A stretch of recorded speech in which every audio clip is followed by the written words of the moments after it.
Hi friend, আমি রানা মেডিকেলের নতুন আর এক ভিডিও নিয়ে চলে এসেছি তোমাদের সামনে। আজকের টপিক হচ্ছে ফটোথেরাপি। তো ভিডিওটা শুরু করা যাক।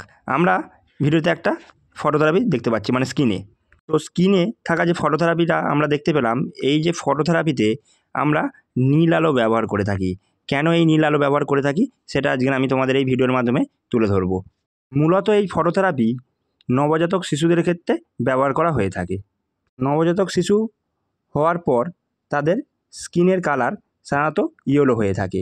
তো এটা হওয়া মানে তার শরীরে বিলিরুবিনের মাত্রা বেড়ে গিয়েছে এবং তাকে ইমিডিয়েট ফটোথেরাপি দিতে হবে। তো সেই কারণে আমরা ফটোথেরাপি ব্যবহার করে থাকি নবজাতক শিশুদের ক্ষেত্রে। তো এই ফটোথেরাপিতে নীল রঙের আলো ব্যবহার করা হয়, তার কারণটা কি আমাদের আগে জেনে নিতে হবে। তো এই আলোর অর্থাৎ ব্লু আলোর তরঙ্গদৈর্ঘ্য 460 থেকে 490 ন্যানোমিটারের মধ্যে হয়ে থাকে।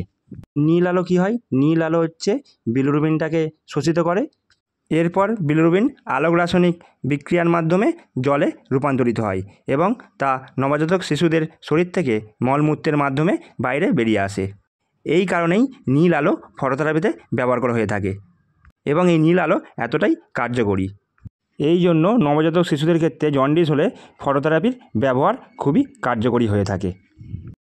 তো এক্ষেত্রে একটা বেবি দেখতে পাচ্ছ, নবজাতক বেবি, যেক্ষেত্রে ফটোথেরাপি ইউজ করার কারণে তাকে একটা চোখে আইপ্যাড পরানো হয়েছে। তো এই আইপ্যাডটা কী কারণে পরা হয় তা এই ভিডিওর মাধ্যমে আমি তুলে ধরবো।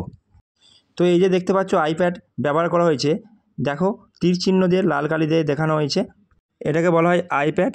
এটা ব্যবহার করার কারণ হচ্ছে একটা নির্দিষ্ট তরঙ্গদৈর্ঘ্যের আলো বেবির চোখে পড়ে, যা চোখের রেটিনার ক্ষতি হতে পারে। যেমন হচ্ছে চোখে ছানি পড়া, ক্যান্সার, এই জাতীয় জিনিস হয়ে থাকতে পারে। এই কারণে ফটোথেরাপির ক্ষেত্রে আইপ্যাড ইউজ করা বাধ্যতামূলক।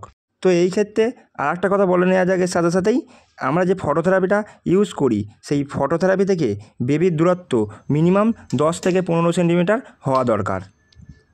যে লাইটটা জ্বালানো হলো ওটাকে বলা হয় অবজারভেশন লাইট। কিছু কিছু ক্ষেত্রে বেবি ওয়ার্মের সাথেই ফটোথেরাপি ইউজ করা হয়, যেমন এই ক্ষেত্রে বেবি ওয়ার্মের সাথেই ফটোথেরাপি ইউজ করা হয়েছে। আবার কিছু কিছু ক্ষেত্রে আলাদাভাবে ফটোথেরাপি ইউজ করা হয়ে থাকে। সিঙ্গেল সারফেস, ডুয়াল সারফেস দুভাবেই ফটোথেরাপি ইউজ করা হয়ে থাকে।